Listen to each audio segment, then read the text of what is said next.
ಎಲ್ರಿಗೂ ನಮಸ್ಕಾರ. ನಾವಿವತ್ತು ಪಿಜ್ಜಾ ಮಾಡೋದು ಹೇಗೆ ಅಂತ ತಿಳ್ಕೊಳ್ಳೋಣ. ಈ ಪಿಜ್ಜಾ ಸ್ಪೆಷಾಲಿಟಿ ಏನು ಅಂತಂದರೆ, ಯಾವುದೇ ಥರದ ಮೈದಾ ಆಗಲಿ ಈಸ್ಟ್ ಆಗಲಿ ಸೋಡಾ ಹಾಕಿ ಮಾಡಿಲ್ಲ. ಇದು ಕೇವಲ ಬರೀ ತರಕಾರಿಯಿಂದ ಮಾಡಿರೋ ಪಿಜ್ಜಾ. ಮೊದಲಿಗೆ ನಾನು ಮೀಡಿಯಮ್ ಸೈಜ್ಡ್ ಪೊಟ್ಯಾಟೋನ ಈ ಥರ ಸಿಪ್ಪೆ ತೆಗೆದು ನೀರಲ್ಲಿ ಹಾಕ್ಕೊಂಡಿದ್ದೀನಿ. ಒಂದು ಪಿಜ್ಜಾಗೆ 2 ರಿಂದ 3 ಪೊಟ್ಯಾಟೊ ಸಾಕಾಗುತ್ತೆ. ಈಗ ಅದನ್ನು ತುರ್ಕೊಳ್ಳೋಣ, ನೀಟಾಗಿ ತುರ್ಕೊಳ್ಳೋಣ. ಬಿಡಿ ಬಿಡಿಯಾಗಿ ತುರ್ಕೋಬೇಕು. ಆ ಥರ ತುರ್ಕೊಂಡು ತುಂಬ ಚೆನ್ನಾಗಿರುತ್ತೆ. ನೋಡಿ, ಈ ಥರ ತುರ್ಕೊಂಡಿದ್ದೀನಿ. ಈಗ ಬಸಿ ಹಾಕೋಣ. ನೀರಿಂದ ತೆಗೆದು ಸ್ಟಾರ್ಚ್ ಎಲ್ಲ ಹೋಗಿರುತ್ತೆ, ನೀರು ಚೆಲ್ಲಿಬಿಡಿ. ನೀರಿಂದ ತೆಗೆದು ಸ್ವಲ್ಪ ನೀರು ಇಳಿಯೋ ತನಕ ಬಸಿ ಹಾಕ್ಕೊಳ್ಳೋಣ. ಅಷ್ಟರಲ್ಲಿ ಒಂದು ಬಾಣಲೆ ಕಾಯಕ್ಕಿಟ್ಟು ಕಾದ್ಮೇಲೆ ಸ್ವಲ್ಪ ಎಣ್ಣೆಯಿಂದ ಸವರ್ಕೊತಾ ಇದ್ದೀನಿ ಬಾಣಲೆನ. ಈಗ ಪೊಟ್ಯಾಟೊ ನೀರೆಲ್ಲ ಹೋದ್ಮೇಲೆ ಈ ಥರ ಹರಡ್ಕೊಳ್ಳೋಣ. ಸುತ್ತಲೂ ಬಾಣಲೆ ಒಳಗೆ ಚೆನ್ನಾಗಿ ಹರಡ್ಕೊಳ್ಳಿ. ನಿಮ್ಮ ಹತ್ರ ಈ ಥರ ಪ್ಯಾನ್ ಇಲ್ಲ ಅಂದರೆ ಮಾಮೂಲಿ ಹೆಂಚ್ ಮೇಲೆ ಮಾಡ್ಬೋದು.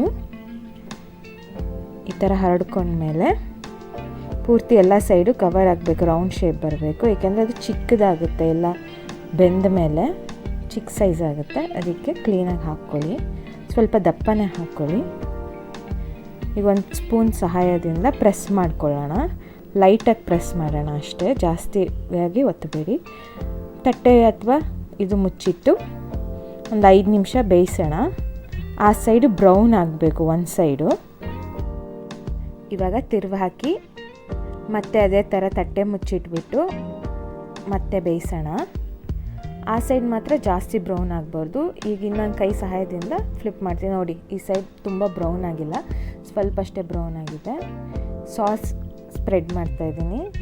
ನಿಮ್ಗೆ ಇಷ್ಟದ್ದು ಪಿಜ್ಜಾ ಸಾಸ್ ಕೂಡ ಸ್ಪ್ರೆಡ್ ಮಾಡ್ಕೋಬೋದು. ನಾನಿಲ್ಲಿ ಮಾಮೂಲಿ ಟೊಮೆಟೊ ಸಾಸ್ ಸ್ಪ್ರೆಡ್ ಮಾಡ್ತಾಯಿದ್ದೀನಿ. ನೀಟಾಗಿ ಸ್ಪ್ರೆಡ್ ಆದಮೇಲೆ ನಿಮ್ಗೆ ಇಷ್ಟದ ತರಕಾರಿಗಳನ್ನ ಹಾಕ್ಕೊಳ್ಳೋಣ. ರುಚಿಗೆ ತಕ್ಕಷ್ಟು ಸ್ವಲ್ಪ ಉಪ್ಪು ಉದುರಿಸ್ತಾ ಇದ್ದೀನಿ. ನಿಮ್ಗೆ ಇಷ್ಟದ ತರಕಾರಿಗಳು ಅಂದರೆ ಏನು ಬೇಕಾದ್ರೂ ಹಾಕ್ಕೋಬೋದು. ನಾನಿಲ್ಲಿ ಕ್ಯಾಪ್ಸಿಕಮ್ ಸಣ್ಣದಾಗಿ ಉದ್ದುದ್ದಾಗಿ ಹೆಚ್ಚಿಟ್ಕೊಂಡಿದ್ದೀನಿ, ಅದನ್ನು ಇಡ್ತಾಯಿದ್ದೀನಿ. ಈರುಳ್ಳಿನೂ ಅಷ್ಟೇ ಸಣ್ಣದಾಗಿ ಉದ್ದುದ್ದಾಗಿ ಹೆಚ್ಚಿಟ್ಕೊಂಡಿದ್ದೀನಿ, ಅದನ್ನು ಕೂಡ ಇಡ್ತಾಯಿದ್ದೀನಿ. ಟೊಮೆಟೊ ನಿಮ್ಗೆ ಇಷ್ಟದ ತರಕಾರಿ ಹಾಕ್ಕೋಬೋದು. ಇದು ಪನ್ನೀರು, ಟೋಫು ಅಂಥದ್ದು ಕೂಡ ಹಾಕ್ಕೋಬೋದು. ಇದು ಹಸಿಮೆಣಸಿನ್ಕಾಯಿ ಅರ್ಧ ಸೀಳಿ ಉದ್ದುದ್ದ ಹೆಚ್ಚಿಟ್ಕೊಂಡಿದ್ದೀನಿ, ಅದನ್ನು ಕೂಡ ಇಡ್ತಾಯಿದ್ದೀನಿ. ಇದು ಕಲರ್ಫುಲ್ ಆಗಿರುತ್ತೆ ನೋಡೋಕ್ಕೆ, ಮಕ್ಳಿಗೂ ತುಂಬ ಇಷ್ಟ ಆಗುತ್ತೆ, ತುಂಬ ರುಚಿಯಾಗಿ ಕೂಡ ಇರುತ್ತೆ. ಇವಾಗ ಕಾರ್ನ್ ಉದುರಿಸ್ತಾ ಇದ್ದೀನಿ ಸ್ವಲ್ಪ. ಇದೆಲ್ಲದನ್ನು ಒಂದು ಸ್ಪೂನ್ ಸಹಾಯದಿಂದ ಸ್ವಲ್ಪ ಮೆತ್ತಗೆ ಒತ್ಕೊಳ್ಳಿ. ಈಗ ಒಂದು ಮೆಣಸಿನ ಪುಡಿ ಮಾಡಿಟ್ಕೊಂಡಿದ್ದೀನಿ, ಅದನ್ನು ಉದುರಿಸ್ತಾ ಇದ್ದೀನಿ. ಇವಾಗ 2 ರಿಂದ 3 ಸ್ಪೂನ್ನಷ್ಟು ಫ್ರೆಶ್ ಕ್ರೀಮ್ ಹಾಕ್ತಾಯಿದ್ದೀನಿ. ನಿಮ್ಮ ಹತ್ರ ಫ್ರೆಶ್ ಕ್ರೀಮ್ ಇಲ್ಲ ಅಂದರೆ ಇದನ್ನು ಸ್ಕಿಪ್ ಮಾಡ್ಕೋಬೋದು. ನಿಮ್ಗೆ ಇಷ್ಟ ಆದರೆ ಮೊಜರೆಲ್ಲಾ ಚೀಸ್ ಹಾಕ್ಕೋಬೋದು. ಇವಾಗ ಒಂದು ತಟ್ಟೆ ಮುಚ್ಚಿ 10 ರಿಂದ 11 ನಿಮಿಷಗಳ ಕಾಲ ಬೇಯಿಸೋಣ.